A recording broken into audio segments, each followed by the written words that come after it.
Greetings from hot and muggy Tennessee. Today is one of those days.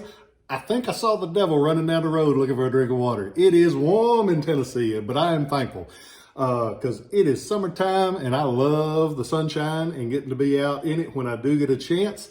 I hope you guys are doing well. We have been very fortunate here at Shiloh Relics because of you guys, and I always say it a lot, but I mean it every time. Thank you so much. Today, we're going to talk about something that is quite affordable, and it's also quite neat. Every collection ought to have at least one of them in it. What is it? It's a simple brown little, I can't even tell my colors today. See, I'm colorblind. The the black boxes that you see in front of you, what do they hold? What did they go for? Why should I have one in my collection? Those are questions we will cover today on ShilohRelics.com's YouTube channel, because that's what I do. Today we're going to talk about cartridge boxes for revolvers and pistols of the Civil War. Very important thing, and they're a thing that's always been way underappreciated because they're very important.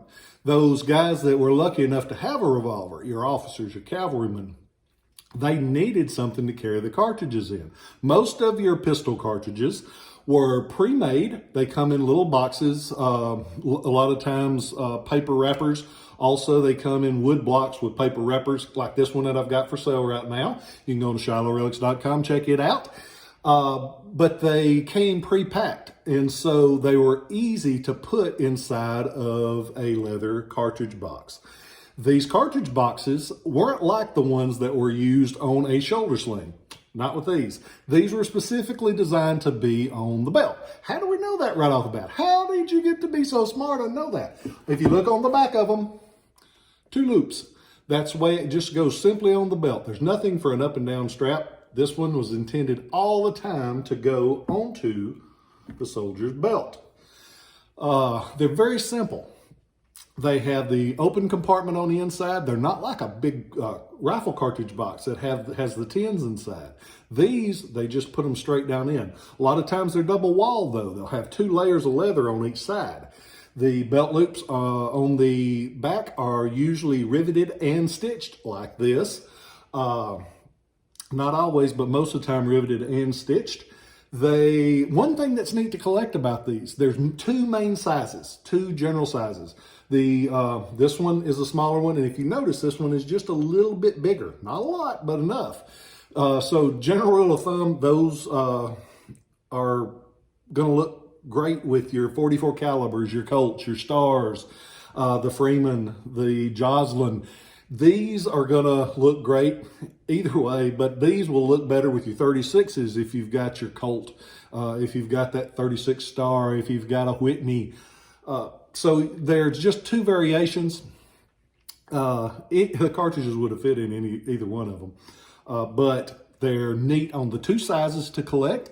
If you like variations, and I know a lot of you guys are like me, it's like, it might be a little variation, but that's different, so I need both of them. What do you do about these? The maker mark. There's a few different makers mark. That is not even true. I should not have said that. There are a lot of makers on these. You'll see, most of the time, the ones you see are marked J. Davies in Newark, New Jersey, like this. They mark them right below that rivet that holds the closure tab in place. And the closure tab is just what's on the bottom of it. It goes around the little piece on the bottom like this called a finial. And that's what keeps the flap closed when you don't need it. But right there on the bottom, we see J. Davies, Newark, New Jersey. Why do you see a lot of his?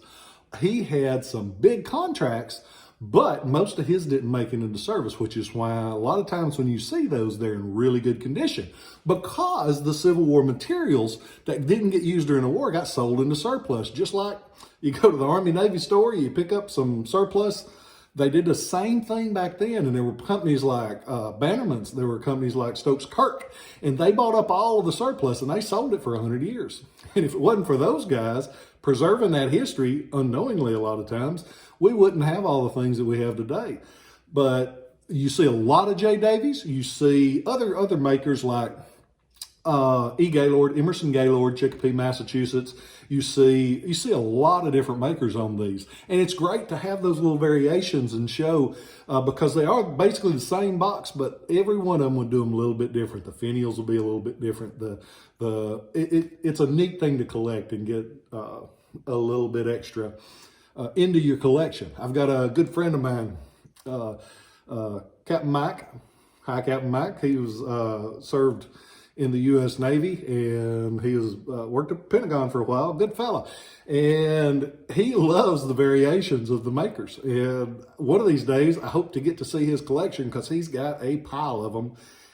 But it's cool because he'll be like, I don't think I've got that maker. No, I don't think you do either. And when I find one, I'm like, I bet you Captain doesn't have this. So we'll get that to him. But because I enjoy shopping for you guys sometimes too. I don't do it a lot because I found out a long time ago, don't buy it unless you like it, because that way if somebody else doesn't buy it, you'll have something you like. And I recommend that for your collection as well. But go on to ShilohRelics.com. I've got three of these on there right now. I like them. I buy them when I see them. And I might have, sometimes one, might have 10. Just because I like them. They're affordable. You can usually get a really nice one under $300 almost always. So you can get a lot of variation bang for your buck. Go on to there, check them out. They are on there along with a lot of other cartridge boxes.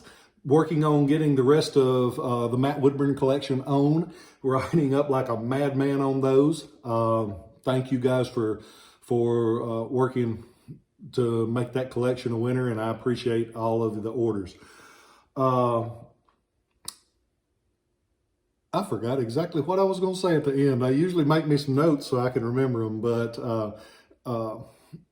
I just want to say thank you. I had a friend of mine, and you guys have heard me talk about the table. And the table is something in our town of Savannah. It's a restaurant. It's known as a community cafe, and I mentioned it a lot, but I've had several of you guys that have given verbal support, and some people have sent checks to give to them, and I do it all the time.